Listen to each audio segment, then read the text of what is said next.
Donald Trump just deleted a post that may have exposed his biggest legal vulnerability yet. The Epstein files dropped. Trump reacted. Then he scrambled to erase the evidence. This isn't about politics. This is about what happens when someone with unchecked power realizes the walls are closing in. From a prosecutor's perspective, this is the kind of behavior that tells you everything you need to know. On January 3, 2025, a federal court in the Southern District of New York released nearly 1,000 pages of previously sealed documents related to the Jeffrey Epstein case. These aren't new allegations. These are court filings, evidence that's been under seal for years, testimony that's been hidden, names that powerful people hoped would never see daylight, and Trump's name appeared multiple times. Now, let's be clear about what we're dealing with here. These documents stem from a defamation lawsuit filed by Virginia Giuffre against Ghislaine Maxwell.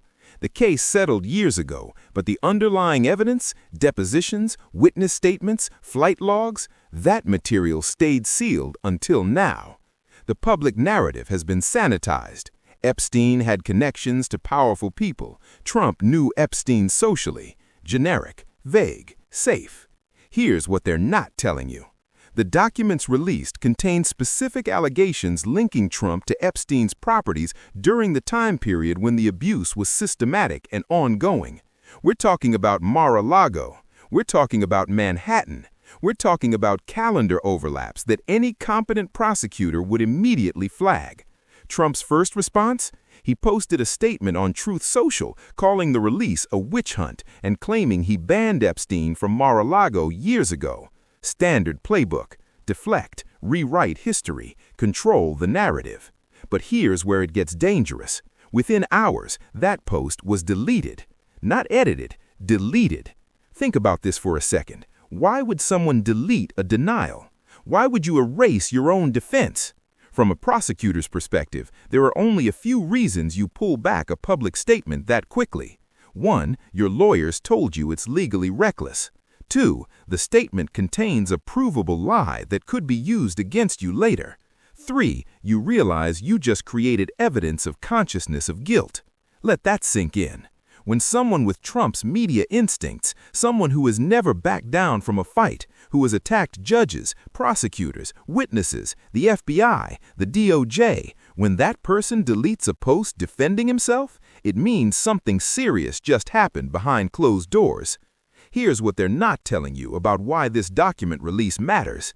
The Southern District of New York is not a political body. It's one of the most elite and aggressive prosecutorial offices in the country. When SDNY unseals documents, it's not random, it's strategic. These files were unsealed because a federal judge ruled that the public interest outweighed privacy concerns. That's a legal standard. It requires evidence that transparency serves justice. What does that tell you? It tells you the court believes there's something in these documents the public has a right to know, something that impacts accountability for powerful individuals. Now, pair that with Trump's reaction. A prosecutor looks at deleted statements the same way we look at destroyed evidence. It shows awareness. It shows intent. It shows you knew something was wrong. If Trump truly had nothing to hide, if his relationship with Epstein was just social and decades ago, there would be no reason to delete a denial. But he did. And here's the kicker. We now have a record of that deletion. Screenshots exist. Archives exist. The internet doesn't forget. That means Trump just created a timeline prosecutors dream about. January 3rd, documents released. January 3rd, Trump posts denial. January 3rd, Trump deletes denial. That's consciousness of guilt in real time. Let me walk you through what's actually in these documents, because the media is burying the specifics.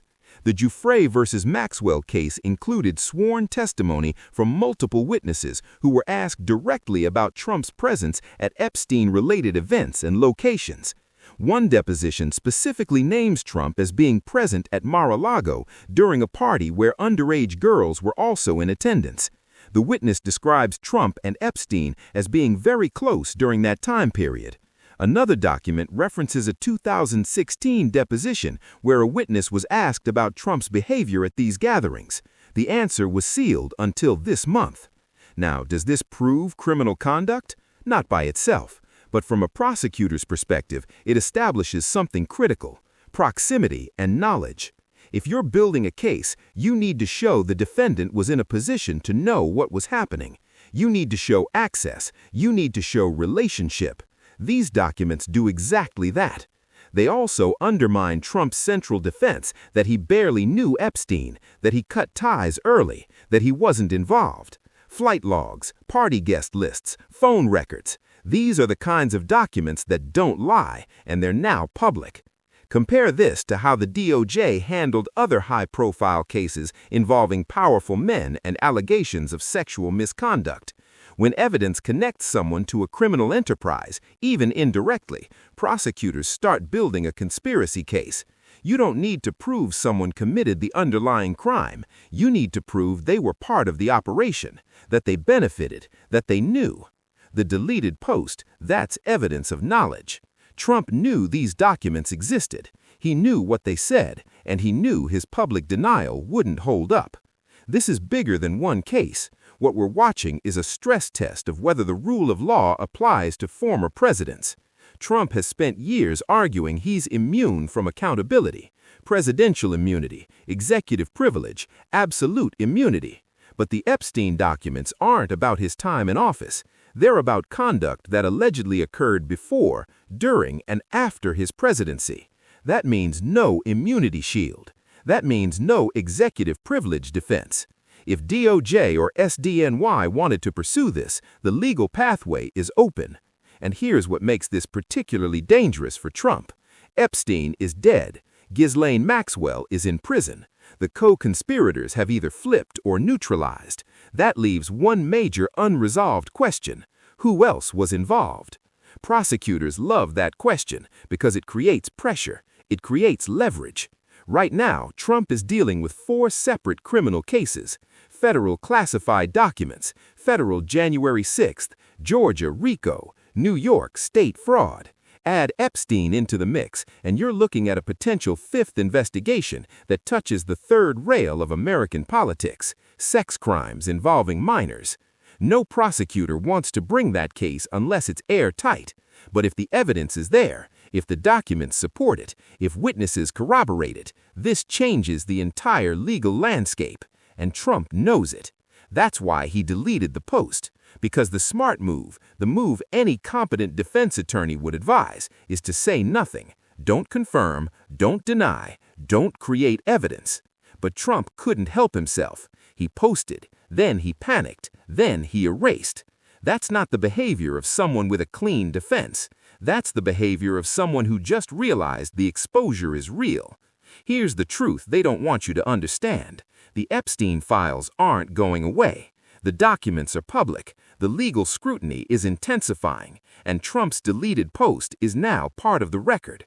From a prosecutor's perspective, this is the kind of break in the case you wait for, when the defendant does your job for you, when they create the evidence of guilt without you having to build it.